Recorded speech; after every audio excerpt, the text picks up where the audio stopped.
இப்போ வந்து மகா கும்ப உத்தரப்பிரதேசத்தில் பிரயாக்ராஜில் நடந்துகிட்ருக்கு. ரொம்ப ஸ்பெஷலாக எல்லாரும் கேள்விப்பட்டிருப்பீங்க. இது ஏன் வந்து இந்த மகா கும்பம் வந்து ரொம்ப ஸ்பெஷல்னா 144 வருஷத்துக்கு ஒரு தடவை வரக்கூடிய மகா கும்பம். இது வந்து அங்கே 3 ஆறு இருக்கும், சங்கமம் இருக்கும். அங்கே போய் நம்ம ஸ்நானம் பண்ணிட்டு வர்றது தான் இதில் ரொம்ப ஸ்பெஷல். இப்போ யாரெல்லாம் போக முடியுதோ ரொம்ப சிறப்பு. அப்படி போக முடியல, அதுக்கான பிராப்தம் வந்து அமையல அப்படின்னு நினைக்கிறவங்களுக்கு நான் இப்போ இங்கே ஒரு சின்ன பரிகாரம் சொல்கிறேன். நீங்கள் இந்த பரிகாரம் பண்ணுறப்பவும் சிவபகவானோட அருள் ரொம்ப நல்லா உங்களுக்கு அப்படியே கிடைக்கும். இது என்ன பரிகாரம்னு பார்த்துக்கோங்க.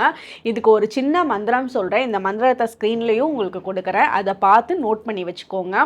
நீங்கள் வந்து பூஜா ஸ்டோரில் கங்கா வாட்டர் கிடைக்கும். அந்த கங்கை வாட்டரை வாங்கிட்டு வந்து நீங்கள் குளிக்கிற தண்ணியில் ஊற்றிட்டு, இப்போ நான் இங்கே சொல்கிற மந்திரத்தை நீங்கள் ஒரு 6 தடவை, மேக்ஸிமம் எத்தனை தடவை வேணாலும் சொல்லுங்கள், ஒரு மினிமம் 6 தடவையாவது சொல்லுங்கள்.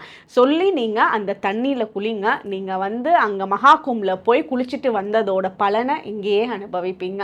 ஸோ இது என்ன மந்திரம்ன்றதை நோட் பண்ணிக்கோங்க. திரிவேணி மாதவம் சோமம் பாரத்வாஜம் ச வாசுகிம் வந்தே ஷயவட்டம் சேஷம் பிரயாகம் திருத்தல் நாயகம். இதுதான் இந்த மந்திரம். இந்த மந்திரத்தை நோட் பண்ணிவிட்டு நீங்கள் சொல்லுங்கள். கண்டிப்பாக நீங்கள் மகா கும்பில் போய் குளிச்சுட்டு வந்ததுக்குண்டான பலனை உணருவீங்க. தேங்க்யூ.